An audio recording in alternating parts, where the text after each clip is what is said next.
मला त्या माणसाला आधी सांगायचं होतं की ज्यांच्यासाठी मी इंडस्ट्रीमध्ये आलो आहे ते म्हणजे रितेश विलासराव देशमुख. मराठा मंदिरला DDLG चालू आहे, तसं आमच्या आजही लातूरमध्ये उदगीरमध्ये तुझे मेरी कसम चालू आहे. आमच्या मराठवाड्यामध्ये आजही ॲक्टर क्रिकेटर हे जी क्रिएटिव्ह फील्ड आहे त्याला इतकं सिरियसली घेतलं जात नाही. माझे वडील शेतकरी. कलकोटला गेल्यानंतर खूप क्रेज होता सुखाचं.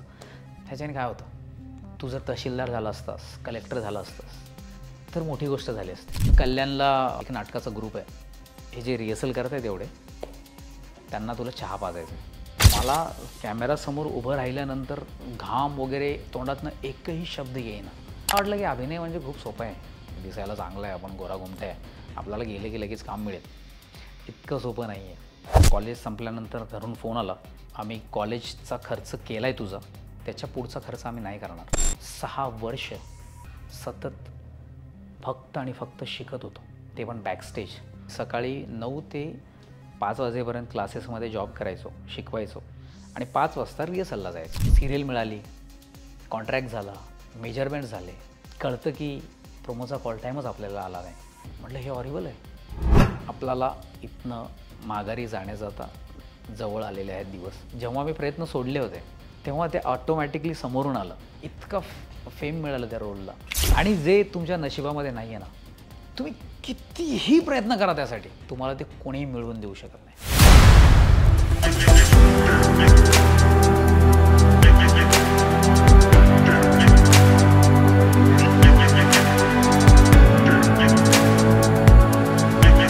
नमस्कार, मी अभिनेता कपिल होनराव.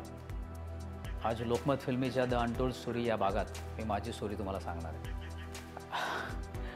माझ्या आयुष्यात पहिल्यांदा कुठल्या इंटरव्ह्यूसाठी मी घाबरलो असेन तर तो हा इंटरव्ह्यू आहे. एकतर हा माझा सगळा स्टेजचा फिलिंग देतो आहे आणि दुसरी गोष्ट म्हणजे की मी इतका मोठा ॲक्टर नाही आहे अजून. माझी ही सुरुवात आहे, तर लोकांना खरंच माझी अनटोल्ड स्टोरी ऐकण्यामध्ये इंटरेस्ट असेल का. आणि एका छोट्याशा गावातनं जो सुख म्हणजे नक्की काय असतं या सिरियलपर्यंतच्या मल्हारपर्यंतचा जो प्रवास आहे तो आज मी तुम्हाला सांगणार आहे. याच्या आधी खूप छोटे असे यूट्यूबला छोटे असे व्हिडिओज आहेत माझ्याबद्दल. माझा जन्म इकडचा झाला, माझा जन्म तिकडे झाला, किंवा माझा डेट ऑफ बर्थवरनं तर खूपच प्रत्येक चॅनलला वेगवेगळे डेट ऑफ बर्थ आहेत. तर मला वाटलं की वाय नॉट आपण आपल्याच तोंडाने आपली स्टोरी तुम्हाला सांगावी, जेणेकरून त्याची ऑथेंटिसिटी ही जास्त राहील आणि लोकांपर्यंत ते जास्त पोहोचेल. सुरुवात म्हणजे खरी तर माझ्या इंडस्ट्रीमध्ये अजून मला खूप कामं करायची आहेत, खूप मोठे रोल करायचे आहेत आणि महाराष्ट्राच्या घराघरामध्ये पोहोचायचं आहे एक चांगला अभिनेता म्हणून. आणि त्याचा प्रवास सुरू झाला आहे सुख म्हणजे नक्की काय असतं या सिरियलमधून. खरं तर ती सिरियल बंद होऊन 2 वर्ष झाली, पण आजही लोकांना मी मल्हार म्हणूनच ओळखतात लोक. आणि सगळ्यांना हेच माहीत आहे की मी सुख म्हणजे नक्की काय असतं मध्ये मल्हारचा रोल केला होता. आज थोडासा लुक चेंज केला आहे मी एका नवीन चित्रपटासाठी आहे. सो माझी कहाणी सुरुवात करतो. माझा जन्म लातूर या गावामध्ये, जिल्ह्यामध्ये, उदगीर पूर्वीचा तालुका आता जळकोट, सुल्लाळी या गावामध्ये झाला. हार्डली 400 ते 500 लोकसंख्येचं गाव, म्हणजे तेव्हा 400-500 होते, आता 1001 लोकसंख्या झाली असेल. तर तिथला माझा जन्म. गावामध्ये आजही शाळा नाही आहे, म्हणजे 10वीपर्यंतची शाळा नाही आहे. जिल्हा परिषद शाळा आहे 3री-4थीपर्यंतची. सो माझं जे शिक्षण आहे ते सगळं हॉस्टेलला झालं, कारण 4थीनंतर गावामध्ये शाळा नाही, तर त्यामुळे आम्हाला हॉस्टेलला राहावं लागलं. आणि गावातल्या मुलाप्रमाणे माझंही मग 4थीपासूनच मी बाहेर राहायला लागलो हॉस्टेलवर, आणि तिथून माझं शिक्षण सुरू झालं आणि घरापासून दूर राहण्याचा प्रवास सुरू झाला, जो आजपर्यंत चालू आहे. मला आठवत नाही की मी कधीही माझ्या आईवडिलांसोबत 1-1.5 वर्ष घालवलं आहे, कारण 3री-4थीपासूनच मी हॉस्टेलला राहिलो. 10वीपर्यंतचं शिक्षण माझं हॉस्टेलला झालं. त्याच्यानंतर कॉलेज 11वी-12वी लातूरला झालं. माझं 10वीपर्यंतचं शिक्षण उदगीरला झालं, लालबहादूर शास्त्री विद्यालयाला. आणि त्यानंतर लातूरला 11वी-12वी झाली परिमल कॉलेजला. आणि मग मुंबईमध्ये मी DEDसाठी आलो. म्हणजे DED हा एक बहाणा होता, मला मुंबईला यायचं होतं अभिनय करण्यासाठी. पण जसं आमच्या मराठवाड्यामध्ये किंवा आमच्या गावी आजही ॲक्टर, क्रिकेटर किंवा हे जी क्रिएटिव्ह फील्ड आहे त्याला इतकं सिरियसली घेतलं जात नाही. आणि सगळ्याच आईवडिलांना असं वाटतं की आपला मुलगा इंजिनियर झाला पाहिजे, डॉक्टर झाला पाहिजे किंवा स्पर्धा परीक्षा आमच्याकडे खूप जास्त होतात. लातूर पॅटर्न फक्त शिक्षणासाठी फेमस आहे. तर त्यांची अशी इच्छा होती की मी शिकावं, कारण शाळेत थोडा हुशार होतो मी. 12वीला 85% 85% मार्क होते मला. तर वडिलांची इच्छा होती की याने स्पर्धा परीक्षा द्यावी किंवा पोलीस व्हावं. माझी पर्सनॅलिटी चांगली आहे. तर वडिलांना असं वाटत होतं की याने पोलीस खात्यामध्ये जावं, मोठ्या पदावर. पण त्या नियतीला काहीतरी वेगळंच मान्य होतं आणि मला अभिनयाची आवड लागली. पण याचा एक किस्सा आहे, जो मी आजपर्यंत कधीच सांगितला नाही, की मला ॲक्टर का व्हावंसं वाटलं किंवा या फील्डमध्ये का यावंसं वाटलं. हे कधीच आजपर्यंत मी 4 वर्ष खूप इंटरव्ह्यूज केलेत. सुखच्या सेटवर केलेत, परत बाहेर स्टुडिओजमध्ये केलेत. पण पहिल्यांदा आज सांगतोय, कारण मला त्या माणसाला आधी सांगायचं होतं, की ज्यांच्यासाठी मी इंडस्ट्रीमध्ये आलो आहे, ते म्हणजे रितेश विलासराव देशमुख.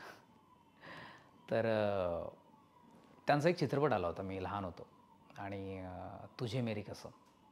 आणि विलासराव देशमुख त्यावेळेस महाराष्ट्राचे मुख्यमंत्री होते. आय थिंक हे मी बोलू शकतो आत्ता, कारण हा किस्सा मी रितेश सरांना सांगितला आहे. आणि माझं असं झालं होतं की ज्या दिवशी मी हा किस्सा त्यांना सांगेन, त्या दिवशी मी सगळ्या महाराष्ट्राला सांगेन. याच्याबद्दल पोस्ट पण लिहिली होती, पण नंतर ते टाकली नाही. म्हटलं आपण टाकूया. पण आज पहिल्यांदा सांगतो की हॉस्टेलला वाढलेला, इतक्या छोट्याशा गावामध्ये राहिलेला, म्हणजे डोंगराळ भाग आहे, आजही माझ्या गावामध्ये नेटवर्क नाही आहे. तर त्या मुलाला अभिनयाची आवड का लागली किंवा माझ्या घरी टी व्ही पण खूप नंतर आला, कारण तिकडे अँटिना चालायचाच नाही. आणि डिश आल्यानंतर आमच्या घरी तिकडे टी व्ही आला. तर अशा मुलाला मुंबईमध्ये जाऊन अभिनेता व्हावं का वाटलं. तर त्याचं कारण हेच आहे की रितेश विलासराव देशमुख यांचा एक हिंदी चित्रपट आला होता 2002, आय थिंक 2002-2003, तुझे मेरी कसम. मी 2री-3रीमध्ये होतो आय थिंक.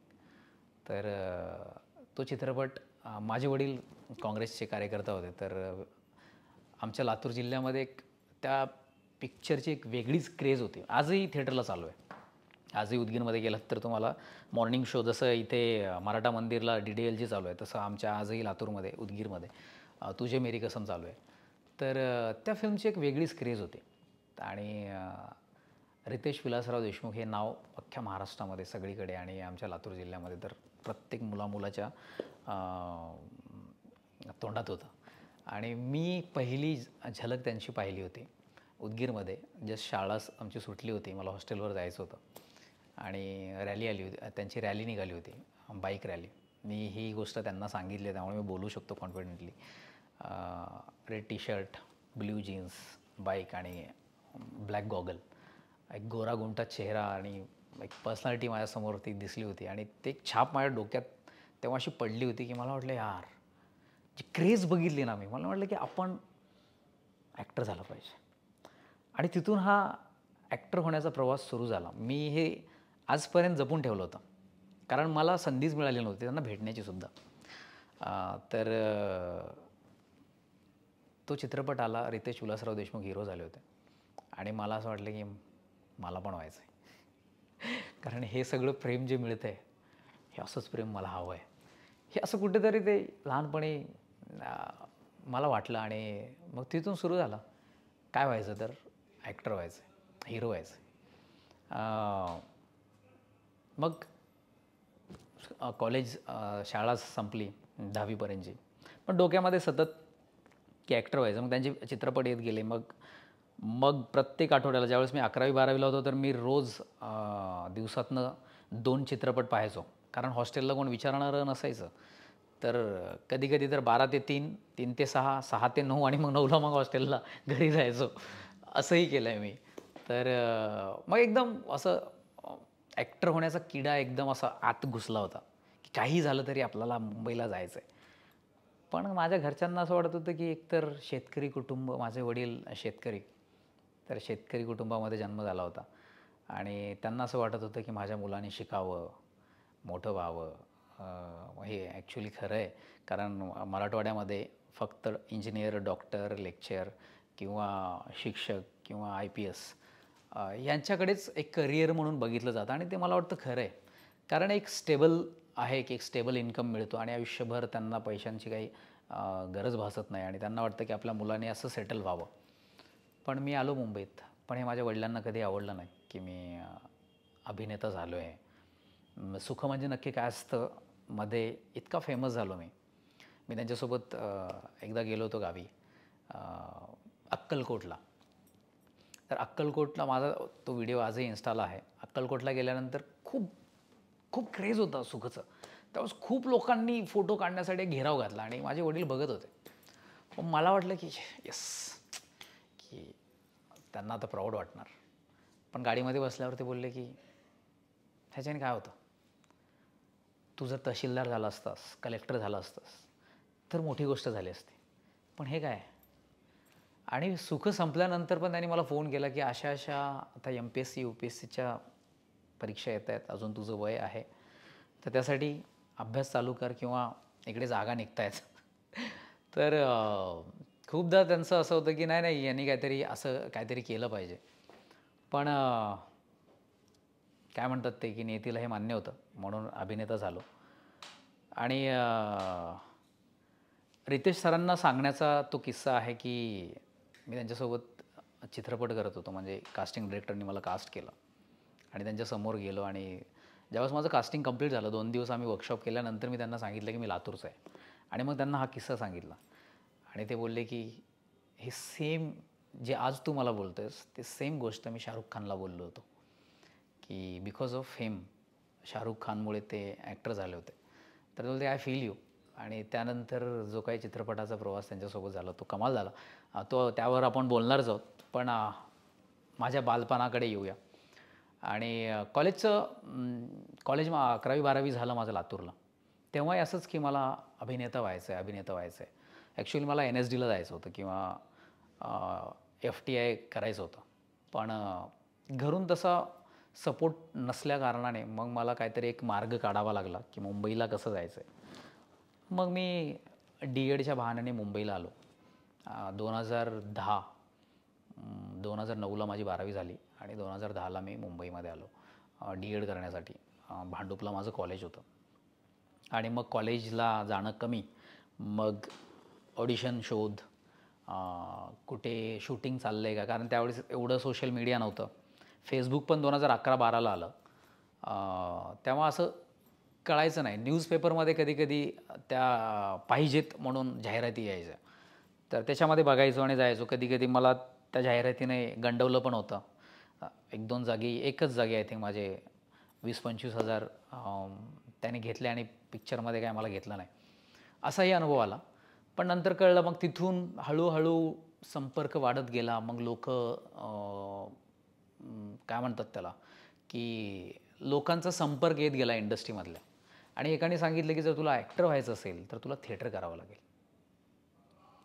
मग मी म्हटलं थिएटर ते कुठं करतात. मग त्याने मला एक पत्ता दिला आणि सांगितलं की इथे जा, तुझ्यासाठी काय असेल तर ते तुला रोल देतील.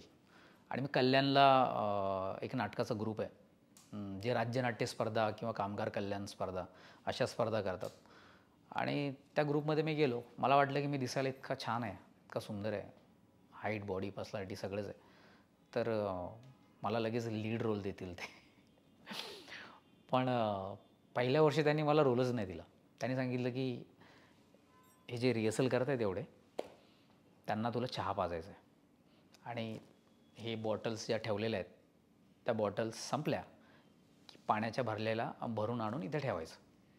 आणि मग हे जे काही आज ते बघून घे, म्हणजे 4-5 दिवसात हे सेट कसा लावतात, हे चेअर कुठे ठेवतात आणि हे करायचं आहे तुला. मी त्यांना म्हटलं मी तर अभिनय करायला आलो इथे.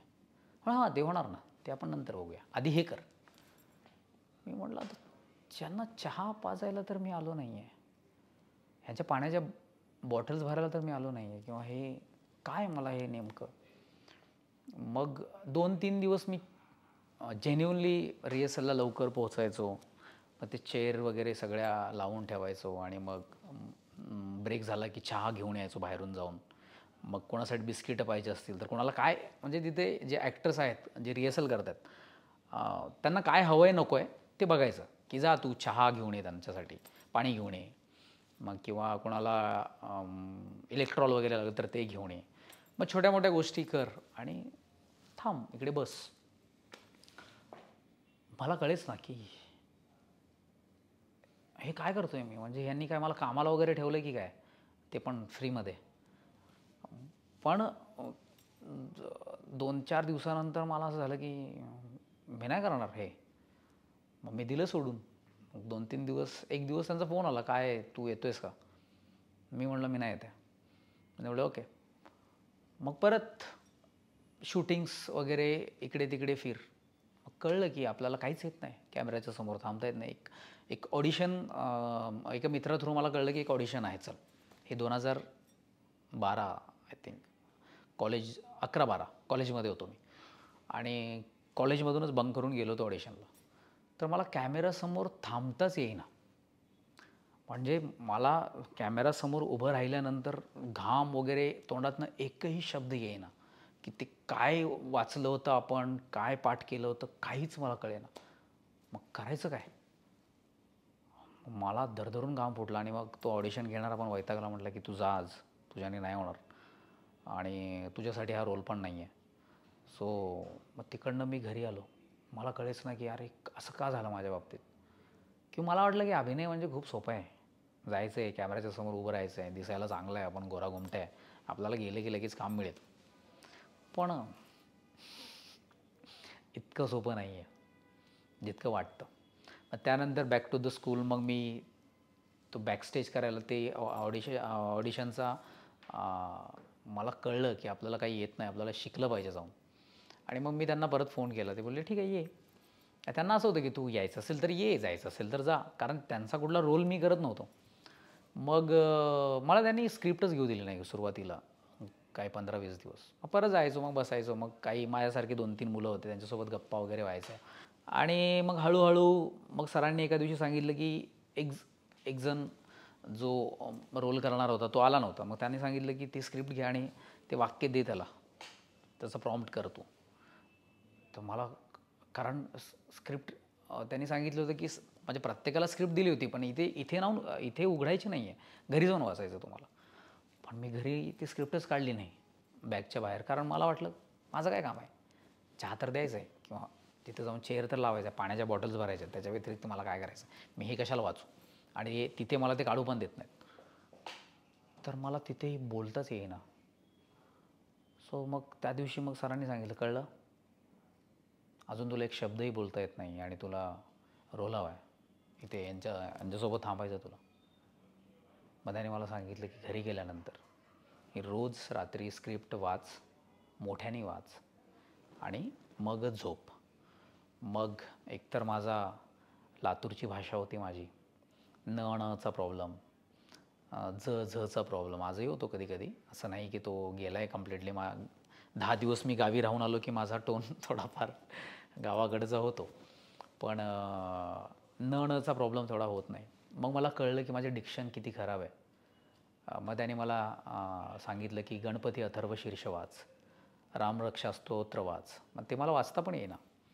मग ते रिहर्सल संपल्यानंतर ज्यावेळेस त्यांना कळलं की हा जेन्युनली एफर्ट टाकतो आहे, ते रिहर्सल संपल्यानंतर मग अर्धा तास माझ्यासोबत थांबायचे आणि ते सगळं वाचून घ्यायचे आणि दुसऱ्या दिवशी सांगायचे की हे करू नये, उद्या ह्याच्यावर वर्क करू नये. मग ते पेन्सिल ठेवून सकाळी न्यूजपेपर घेऊन यायचा मराठी आणि तो मोठ्या मोठ्याने वाचायचा. असा माझा सुरुवात झाली इथंपर्यंत येण्याची. आज मे बी मुलांनाही सांगितलं तर ते करणार नाहीत.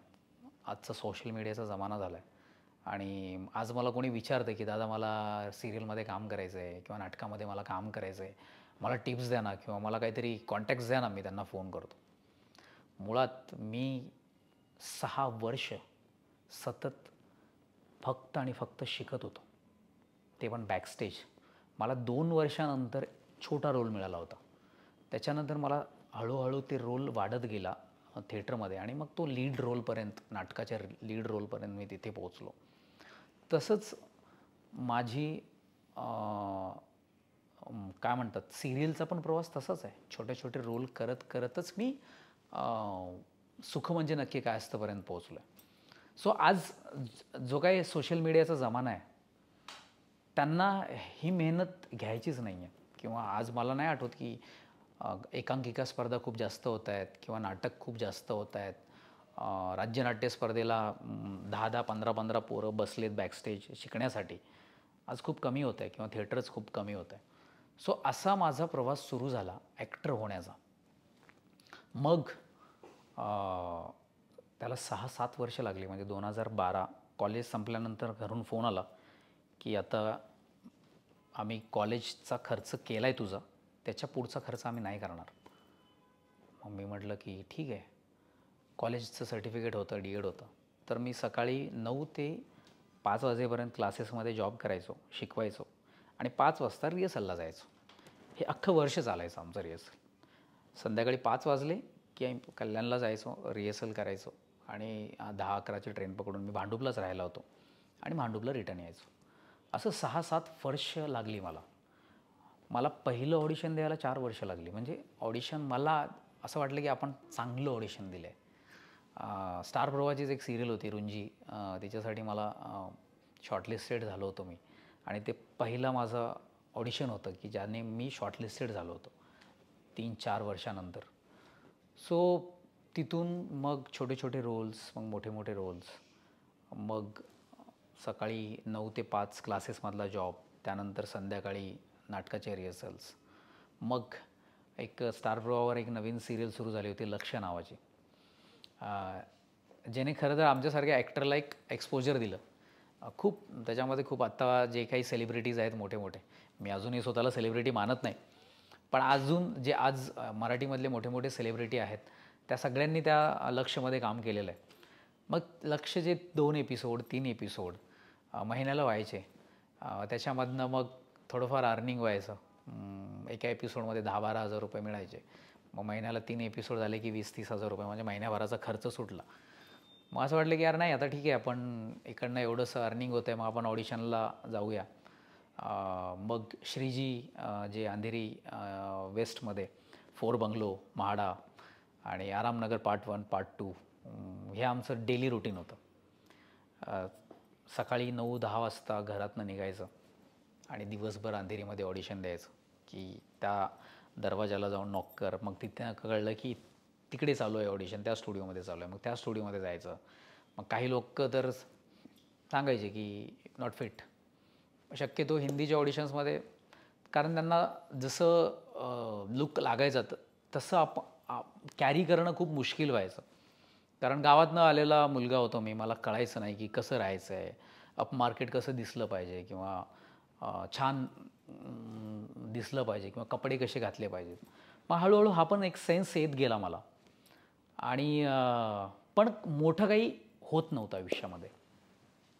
8 वर्ष गेले, 2012 ते 2020, आणि असं वाटलं की यार आता 6-7 वर्ष गेलेत.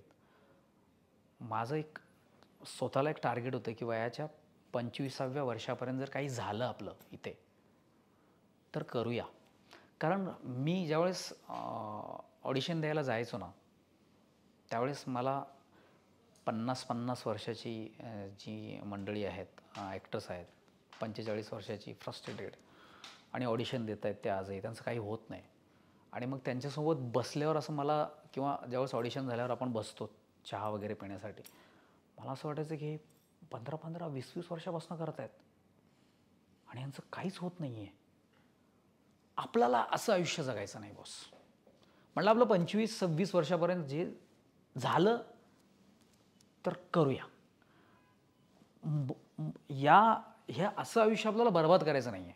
कारण लग्न नाही, फॅमिली नाही, 4-4 लोकांसोबत ते रूम शेअर करून राहतात. आणि म्हटलं हे हॉरिबल आहे. मग कधी कधी घरी आल्यावर असा प्रश्न पडायचा, यार काय होणार आहे आपलं, असं झालं तर, आपल्याला ब्रेकच नाही मिळाला तर.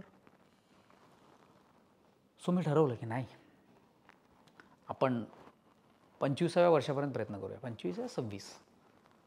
आणि माझं झालं की 2017-18 खूपदा सिरियलच्या लीड रोल, म्हणजे कॉन्ट्रॅक्ट फायनल झाला, हे आता खूप ॲक्टर्स सांगत आहेत असं, आणि खरं प्रत्येकाच्या बाबतीत हे होतंच होतं. मी त्यात एकटा अपवाद नाही आहे. सिरियल मिळाली, कॉन्ट्रॅक्ट झाला, मेजरमेंट झाले. दुसऱ्या दिवशी तिसऱ्या दिवशी आपला प्रोमो आहे आणि कळतं की प्रोमोचा कॉल टाईमच आपल्याला आला नाही आणि मग 10 दिवसांनी त्या चॅनलचा तो प्रोमो पडलेला असतो. खूपदा झालं आहे. आणि 2018मध्ये असा इन्सिडेंट झाला की एका सिरियलसाठी मी ऑलमोस्ट फायनल झालो होतो.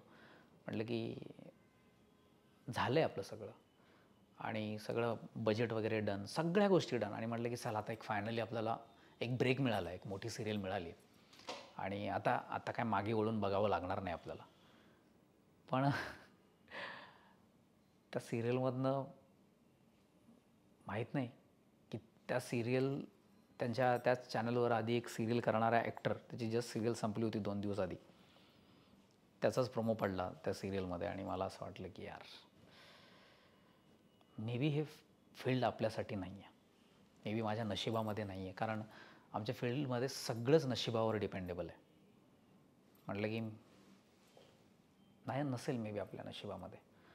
आणि 2018मध्ये मी ठरवलं की आता आपल्याला इथनं माघारी जाण्याचं आता जवळ आलेले आहेत दिवस आणि आपण जाऊया. आणि 2018मध्ये मग मी एक छोटासा बिझनेस सुरू केला माझा. म्हटलं की बघूया एक सायमल्टेनियसली साईडला माझी बायको मुंबईची आहे, तर तिचं असं झालं की अभी मी गावी नाही येऊ शकत, तर काय करूया आपण. सो मग आम्ही एक हॉटेल सुरू केलं आणि मी लग्न केलं 2018ला आणि 2019पासून 2018 नंतर मी कुठेही ऑडिशन द्यायला गेलो नाही आणि म्हटलं की ठीक आहे हे इकडे नाही होतं आहे आपलं, तर आपण सोडूया ही फील्ड. कारण अख्खं आयुष्य मला फक्त त्या ॲक्टिंग करिअर वर किंवा हे असं स्ट्रगल करत घालवायचं नव्हतं. संधीच नाही मिळत आहे तर मग आपण किती दिवस इथे स्ट्रगल करायचं. एक पॉईंटला माझं झालं की आता नाही होतं आहे, ठीक आहे 6-7 वर्ष दिली आपण, 25 वर्ष झालं, 26व्या वर्षी मी म्हटलं की आता आपण नाही करायचं. आणि 2 वर्ष मी ऑडिशन दिल्याच नाहीत. 25 नंतर मी ऑडिशनच दिलं नाही, 19ला दिलं नाही आणि 20ला पण दिलं नाही आणि कोविड आला. त्याच्या आधी मी असं ठरवलं होतं की आता आपल्याला इंडस्ट्रीमध्ये काय चान्स मिळणार नाही आणि मी सोडून दिलं होतं. म्हणजे 2 वर्ष मी 19-20 वयाच्या 25व्या वर्षानंतर मी ऑडिशन खरंच दिलं नाही आणि मी म्हटलं की नाही आता आपल्याला नाही करायचं आहे, आपण काहीतरी वेगळं करूया. किंवा मग म्हटलं की काहीतरी स्पर्धा परीक्षा देऊया, काही ना काहीतरी वेगळं करूया. आणि 2018ला माझं लग्न झालं. लग्नाची स्टोरी आय थिंक सगळ्यांनाच माहिती आहे माझ्या, तर त्याबद्दल आता इथे मी बोलणार नाही. सो लव्ह मॅरेज झालं माझं आणि गावी जाऊन लग्न केलं मी. आणि लग्नानंतर मग म्हटलं की आता प्रपंच सांभाळायचा, संसार सांभाळायचा आणि काहीतरी वेगळं करायचं. थिएटर करायचं हे ठरलेलं होतं माझं की जे काही मी नाटक शिकलो होतो किंवा जे नाटक मला येत होतं, तर माझं असं झालं की मे बी आता इथून मग मी लातूरला जाईन किंवा गावामध्ये तिथून राज्यनाट्य स्पर्धेसाठी तयारी करेन किंवा कॉलेजमध्ये जाऊन तिथे नाटकं शिकवीन आणि मुलांना प्रिपेअर करेन या फील्डसाठी. जसं आमच्या मराठवाड्यामध्ये किंवा गावाकडे अजूनही नाटक हे रुजलेलं नाही आहे किंवा या अभिनय या फील्डबद्दल जे गैरसमज आहेत ते दूर करायचे असं ठरवलं होतं की आपलं एक काय करूया की क्रिएटिव्हसाठी गावी जाऊन नाटक करूया आणि मुंबईमध्ये राहूया, असं करता येईल. पण 2020ला कोविड आलं. कोविड आल्यानंतर सगळंच बंद झालं. मग जे काही मी बिझनेस सुरू केले होते, 2018ला पहिलं हॉटेल होतं माझं, 2 हॉटेल झाले होते, परत क्लासेस वगैरे होते माझे, तर छोटा मोठा एक छान बिझनेस चाललेला होता माझा, पण तो कोविडमध्ये बंद झाला. आणि बंद झाल्यावर माझं असं ठरलं की जे काही माझे हॉटेल वर्कर्स होते त्या सगळ्यांना मग त्यांच्या गावी पोहोचवणं. एक 40-45 लोकांचा स्टाफ होता माझ्यासोबत काम करणारा, तर त्या सगळ्यांना मग गावी पोहोचवणं लॉकडाऊनमध्ये. मग मी पण मग गावी निघून गेलो आणि असं मला वाटलं की आता सध्या तर 1 महिन्याचा 2 महिने, 2 महिन्याचा 3 महिने, 4 महिने, 5 महिने, म्हटलं आता माहीत नाही हा कोरोना कधी जाणार आहे आणि कधी काय सगळं सुरू होणार आहे. पण म्हटलं ठीक आहे आता गावीच राहूया आणि ठरलं होतं आता काही दिवस आपण गावी राहूया. आणि मग शेती करायला लागलो मी. गावी जाणं, शेती करणं. मग एक ट्रॅक्टर चालवताना एक व्हिडिओ मी पोस्ट केला होता फेसबुकवर आणि त्याच्या दुसऱ्या दिवशी मला कोठारे विजनमधनं फोन आला की असं असं सिरियल करतो आहे, स्टार प्रवाहाला सिरियल येते आणि असं एक रोल आहे, त्यासाठी ऑडिशन देशील का. तर मी एकतर माझं गाव खेड्या म्हणजे दऱ्याखोऱ्यामध्ये, तिथे रेंज नाही आहे गावामध्ये. म्हणजे गावात जी गावं आहेत 100-200 घरं आहेत, तिथे रेंज येत नाही, डोंगर आहे आणि मग डोंगरावर शेती आहे, तर शेतावर गेल्यावर रेंज येते. तर मी शेतावर होतो, मला फोन आला कोठारे विजनमधनं की असं असं आहे, देशील का. मी म्हटलं नाही रे, मला नाही द्यायचं ऑडिशन. कारण मी खूप 1000-2000 तरी ऑडिशन दिले असेल, रोज 2-3 ऑडिशन द्यायचो, ते 6-7 वर्ष. आणि मी म्हटलं नाही नाही, मला नाही द्यायचं ऑडिशन. पण तो बोला अरे दे ना भाई, माझा मित्रच होता तो. आणि तो बोलला की नाही नाही, तू दे ऑडिशन, बघूया आपण होते का नाही. मी म्हटलं अरे मला नाही द्यायचं आहे. कारण एकदा ऑडिशन दिली की ते होप्स परत निर्माण होतात, अरे यार होईल का.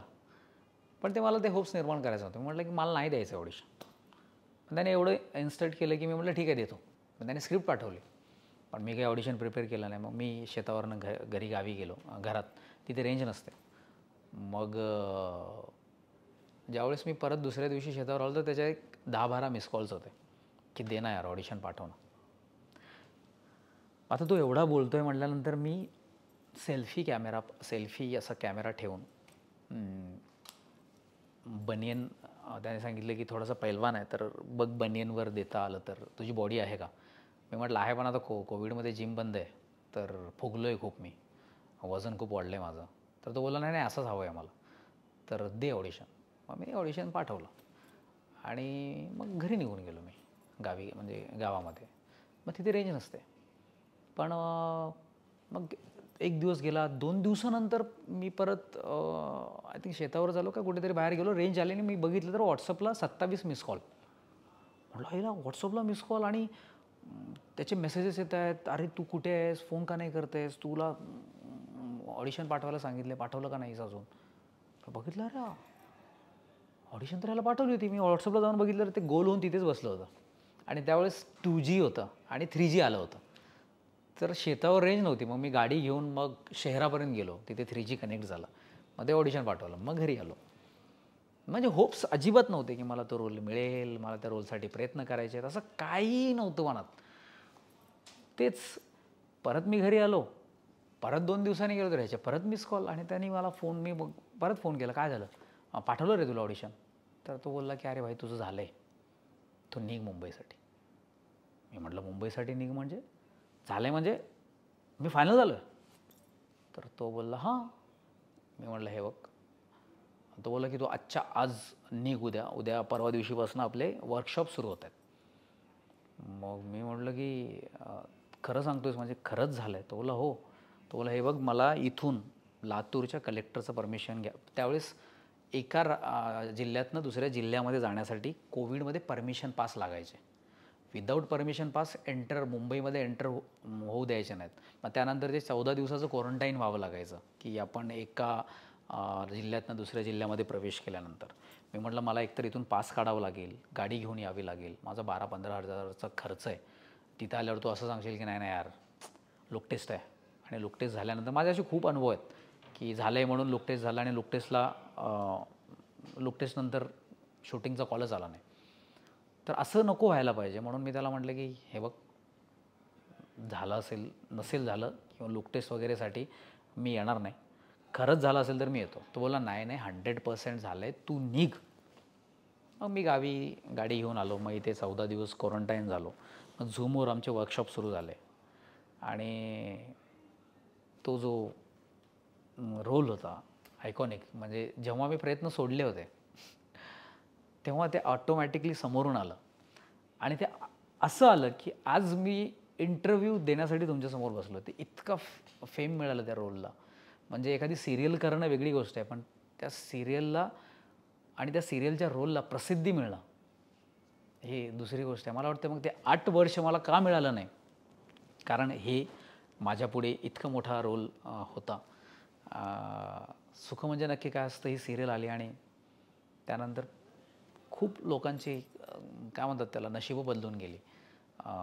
स्टार प्रवाह चॅनल नंबर 1ला गेलं, कोठारे विजन नंबर 1ला गेलं आणि त्या सिरियलने सगळा डायनामिक बदलल्या सिरियलच्या. मला असं वाटतं की ती एक बेंचमार्क सिरियल होती की सगळे घरी असताना आम्ही कोविडमध्ये आम्ही काही ॲक्टर्स जे स्टार प्रवाहावर काम करणार तेवढेच काम करत होतो आणि सिरियलने बघता बघता इतकी प्रसिद्धी मिळवली ना की आम्हाला म्हणजे मला असं वाटतच नव्हतं की इतका फेमस मी झालो आहे. ज्यावेळेस मी पहिल्यांदा तुळजापूरला गेलो होतो तुळजाभवानीच्या मंदिरामध्ये आणि मी मित्रांसोबत जस्ट गावी सुट्ट्यामध्ये मी गावी गेलो होतो आणि मी म्हटलं की चला आपण तुळजापूरला जाऊन येऊया.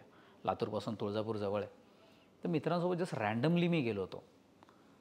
तर न भूतो न भविष्यती असा असा रिस्पॉन्स मला त्याचा व्हिडिओ पण मग माझ्या मित्रांनी शूट केला की त्यांनाही बरं वाटलं की ते की आपला मित्र इतका मोठा सेलिब्रिटी झाला आहे की लोकांना आणि त्या व्हिडिओमध्ये आम्ही रँडमली जसं नॉर्मल जातात ना की मला ते बोलले की VIP पास घेऊन जायचं आहे का आपण पैसे देऊन. मी म्हटलं नाही यार मी देवीच्या दर्शनासाठी आलो आहे. मला रांगेतच जायचं आहे जसं सगळे जातात. तर मी त्या रांगेत जात होतो आणि मग तिथून जे काही सुरुवात झाली फोटो काढण्याची आणि मग बाहेर निघेपर्यंत ते एकदम मॉब्स केलं होतं आणि मग मित्रांनी नंतर गाडीपर्यंत बसवून मला गाडीत बाहेर काढून तिथंपर्यंत क्राऊड मागे फोटो काढण्यासाठी. सो हा एक एक्सपिरियन्स खूप वेगळा होता माझ्यासाठी की जेव्हा आपण सगळं असं बोलतो की आपल्या नशिबामध्ये नाही आहे किंवा आता ते आपण नको करायला तेव्हा काही होऊ शकतं. सो मला वाटतं की तुमच्या जे इथं आहे ना तुमच्या जे नशिबामध्ये आहे ना ते कोणीही तुम्हाला हिरावून घेऊ शकत नाही आणि जे तुमच्या नशिबामध्ये नाही आहे ना तुम्ही कितीही प्रयत्न करा त्यासाठी तुम्हाला ते कोणीही मिळवून देऊ शकत नाही. ही गोष्ट पक्की झाली आहे मला. त्यामुळे आज मी इतका रिलॅक्स्ड आहे ना की एखाद्या सिरियलमध्ये माझं होतं आणि मग कळतं की नाही झालं आहे किंवा दुसऱ्या सिरियलसाठी होतं आणि मग कळतं की नाही झालं आहे. त्यावेळेस मी रिलॅक्स असतो की आज मी मध्यंतरी थोडासा डेस्परेट व्हायचो मी की काय यार का नाही होतं आहे आपलं. पण नंतर कळलं मला की यार जेव्हा आपण सगळे प्रयत्न सोडून दिले होते तेव्हा हा आपल्याला रोल मिळाला आहे आणि तेव्हा हे कॅरेक्टर आपल्याकडे चालून आले आणि इतकं प्रसिद्धी देऊन गेले. मग ज्या दिवशी व्हायचं असेल त्या दिवशी होणारच आहे. पण हा रोल मला एका रात्रीत मिळाला नाही किंवा तो एका फोन कॉलवर मिळालेला नाही आहे. तर त्यासाठी 8 वर्षाची माझी मेहनत होती. 8 वर्ष मी ज्या कोठारे विजनमधनं मला फोन आला त्याच्या आधी मी गेली 7-8 वर्ष त्यांच्या प्रत्येक सिरियलसाठी ऑडिशन द्यायला त्यांच्या ऑफिसमध्ये जात होतो. त्यामुळे हे सगळं एका दिवसाचं किंवा एका रात्रीचं नाही आहे. तो माझा जो काय म्हणतात जी मेहनत आहे ती 7-8 वर्षाची ती 2020ला कामी आली. जर ती मी मेहनत केली नसती तर मे बी आज इथे नसतो आणि मे बी आज सुखामध्ये नसतो. सो नशीब 100% आहे. त्यासोबत तुम्हाला प्रयत्न पण केले पाहिजेत. सो तुमच्या हातामध्ये काय तर प्रयत्न करत राहणं आणि बाकी सगळं देवावर सोडून द्यायचं. तो आहे करता करविता. त्याला जे तुम्हाला द्यायचं आहे ते तो देणार आहे आणि जे तुमच्या नशिबामध्ये नाही आहे ते तुम्हाला मिळणार नाही. सो असा हा सुखाचा प्रवास आणि सुखाने अभूतपूर्व यश मिळालं मला. इंडस्ट्रीमधल्या मोठ्या मोठ्या कास्टिंग डिरेक्टरनी ती सिरियल पाहिली आणि माझ्या को आर्टिस्टला फोन करून सांगितलं की यार तो जो मल्हारचा रोल करतो आहे ना तो कमाल आहे. त्यासोबत काम केलं पाहिजे. उसमें कुछ स्पार्क है. आणि हे जेव्हा रोहन मापुसकरसारख्या इतक्या मोठ्या कास्टिंग डिरेक्टरकडनं आपल्याला वाक्य ऐकायला मिळतं आणि त्याचा फोन जेव्हा येतो आपल्याला त्यावेळेस आपल्याला असं वाटतं की नाही यार आपण ॲक्टर म्हणून चांगले आहोत. फक्त आपल्याला करत राहणं महत्त्वाचं आहे. जे काही येईल तुमच्या नशिबाला ते करत राहणं महत्त्वाचं आहे. सो असा आहे माझा प्रवास की छोट्याशा गावातून मग नाटक, एकांकिका, मग अ ब क ड अ इ ई आ इ ई उ ऊ इथून सुरुवात झाली होती ज्यावेळेस थिएटर सुरू केलं होतं. तो तिथून आज तुमच्यासमोर इंटरव्ह्यूला बसलो आहे. सुखानंतर मला खूप चांगल्या अपॉर्च्युनिटीज मिळाल्या. जर सुख नसतं मिळालं तर मे बी ह्या सगळ्या अपॉर्च्युनिटीज मिळाल्या नसत्या. त्यानंतर मी 2 सिरियल केल्या सोनीवर. जय जय शनिदेव आणि निवेदिता माझी ताई. सगळ्यात महत्त्वाचे म्हणजे जर मला रिग्रेट कुठल्या गोष्टीचा आहे किंवा जर काही कुठल्या गोष्टीचं तुला असं वाटत असेल की यार काय वर्क नाही झाले म्हणून तुला दुःख आहे किंवा रिग्रेट आहे किंवा वाईट काय? तर एक सिरियल होती, त्या सिरियलचं पूर्वी नाव विक्रम वेताळ होतं. मराठीमध्ये पहिल्यांदा विक्रम वेताळची कहाणी येणार होती आणि याच्या आधी मला माहीत नाही आली असेल तर त्यांनी असं मला सांगितलं होतं की पहिल्यांदा आपण असं करतो आहे मराठीमध्ये. याच्या आधी 90sला आपला अरुण गोविल यांची विक्रम बेताल आली होती. तर मला वाटलं यार हा एक आयकॉनिक रोल आहे राजा विक्रमादित्यचा, आपल्याला करायला मजा येईल. आणि त्यासाठी मेहनत पण खूप केली मी. 2-3 महिने मी बॉडी बनवली जिममध्ये. 50 किलोचं ते बॅग घेऊन मी, कारण वेताळ 50 किलोचा घेऊन त्याला सिरियलमध्ये फिरायचं होतं आणि तसे शॉर्ट्स पण मी केले. त्याच्या आधीचं प्रिपरेशन तसं केलं होतं.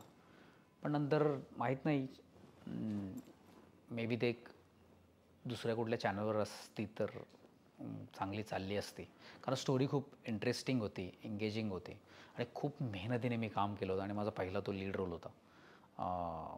पण नंतर त्यांना असं वाटलं की आपण या सिरियलचं नाव देवावर ठेवूया आणि मग त्यांनी सिरियलचं नाव जय जय शनिदेव ठेवलं आणि त्याच्यामध्ये राजा विक्रमादित्यची गोष्ट होती. मला वाटतं ती सिरियल थोडी चालायला पाहिजे होती, कारण खूप मेहनत केली होती मी. पण ठीक आहे, या इंडस्ट्रीमध्ये प्रत्येक गोष्ट चालतेच किंवा तसा तुम्हाला रिस्पॉन्स जो पहिल्या सिरियलला मिळाला आहे तसा प्रत्येक सिरियलला मिळतोच असं नाही. पण ते एक रिग्रेट आहे. ते जर चालत राहिली असती तर म्हणजे तो रोल जर लोकांना आवडला असता तर मला अजून असं हुरूप आलं असतं काम करायला. पण ठीक आहे, नो वरीज. अजून खूप काही काम करायचं आहे आणि सो अशी माझी कहाणी आहे. त्यानंतर सुखचा एपिसोड पाहूनच किंवा सुखमुळेच मला महाराष्ट्राची आत्तापर्यंतची मी 100% बोलू शकतो की आत्तापर्यंतची इतक्या मोठ्या बिग बजेटची पिक्चर, आणि मी पहिल्यांदा कुठल्या तरी इंटरव्ह्यूमध्ये सांगतो आहे, मी छत्रपती राजा शिवाजी महाराजांच्या जीवनावर येणारी रितेश देशमुखांची राजा शिवाजी या चित्रपटाचा मी भाग आहे. आणि तो असा काही छोटा मोठा रोल नाही आहे, तर बऱ्यापैकी रोल आहे की त्यांच्या अशा मावळ्याचा रोल आहे ज्या मावळ्यावर एक इंडिव्हिज्युअल फिल्म मराठीमध्ये येऊन गेली आहे. आणि शिवाजी महाराजांचा बालपणीचा मित्र त्यांच्या स्वराज्याच्या शेवटपर्यंत त्यांच्यासोबत होता. अशा एका मावळ्याची भूमिका करायला मिळणं हेही भाग्यच असतं. आता मला माहिती नाही आहे, तो चित्रपट आल्यानंतर कळेल की तो रोल किती लेंथचा आहे, काय आहे. पण शूटिंग तर कमाल झालं आहे आणि इतक्या दिग्गज लोकांसोबत काम करायला मिळतं आहे. माझ्या पहिल्याच पिक्चरमध्ये माझे डिरेक्टर रितेश देशमुख, सेटवर जेनेलिया देशमुख, भाग्यश्री पटवर्धन, जितेंद्र जोशी, संजय दत्त, फरदीन खान, अभिषेक बच्चन आणि विद्या बालन, ह्या लोकांसोबत यांना सेटवर बघणं. सगळ्यांसोबतच माझे सीन नाही आहेत, पण म्हणजे आमच्या जे महाराजांसोबत जे होते त्यांच्यासोबत सीन आहेत. आता कोणाला सांगणार नाही मी कोणाकोणासोबत सीन आहेत, पण अशा चित्रपटाचा भाग होणंच खूप मोठी गोष्ट आहे. सो हेही मला त्या मल्हारमुळे मिळालं. सो आता प्रवास चालू आहे की खूप दिवस झाले की खूप लोक असं म्हणतात की आता तुम्हाला टेलिव्हिजनवर तुम्ही दिसत नाही, आता काय करता? खरं आहे की काही दिवस मी टेलिव्हिजन केला नाही, म्हणजे गेली वर्षभर मी टेलिव्हिजनवर नाही आहे. शेवटचं मी लास्ट आय थिंक आता सप्टेंबर 9 महिने झालं, डिसेंबरमध्ये आम्ही शेवटचं सुखचं रॅप केलं होतं. त्यानंतर मी टेलिव्हिजन केलं नाही 2024 नंतर. पण त्यानंतर चांगल्या ऑपॉर्च्युनिटी चित्रपटामध्ये येत गेल्या, त्यामुळे मला ते करायला मिळालं नाही. पण 100% ऑपॉर्च्युनिटी झाली तर तिकडेही करेन सिरियलमध्ये. पण आजकाल थोडं सिरियलचं कास्टिंग प्रोसेस थोडीशी किचकट झाली आहे, पण ठीक आहे. त्यांना असं वाटतं, म्हणजे आजकाल चॅनलचे कॉल्स असतात आणि ते त्यांच्या पद्धतीने ते ठरवत असतात की बिझनेस पॉईंट ऑफ व्ह्यूने की या चेहऱ्याला बिझनेस येतो किंवा या चेहऱ्याला बिझनेस येतो. पण त्यांचा पॉईंट ऑफ व्ह्यू आहे. तर आपण काय करायचं, तर आपल्या चेहऱ्याचा व्हॅल्यू जास्त वाढवणं हेच आपल्या हातात आहे. काम चांगलं करत राहणं आपल्या हातात आहे. आणि असं करत आजपर्यंत मी राजा शिवाजीपर्यंत मी पोहोचलो आहे. आणि अजून एक चित्रपट आहे माझ्या हातात ज्याचा मुख्य नायक मी आहे, पण मी ते सांगणार नाही कारण स्टोरी खूप कमाल आहे. महाराष्ट्रातली आत्ता एक ज्वलंत घटना आहे, त्या घटनेवर तो चित्रपट येतो आहे आणि त्याच्या मुख्य नायकाचा रोल मला करायला मिळतो आहे, हेही खूप मोठी गोष्ट आहे. ते लवकरच सांगणार आहे त्याच्या गोष्टी. एक शेड्यूल कंप्लीट झालं आहे. सो चित्रपट आहेत हातात आणि टेलिव्हिजनवर पण विचारणा होते, पण असं काही इंटरेस्टिंग येत नाही की आपण करावं. आणि इंटरेस्टिंग आलं की 100% मी करेन. सो चालू आहे प्रवास. तर जाता जाता मला एकच गोष्ट सांगायचं आहे प्रेक्षकांना आणि मीडियाला पण. आज मी मीडियामध्येच इंटरव्ह्यू देतो आहे. एकतर काय होतं की प्रेक्षकांनी पण तुमच्या कलाकारांना तुम्ही स्वीकारलं पाहिजे आणि चांगल्या पद्धतीने स्वीकारलं पाहिजे.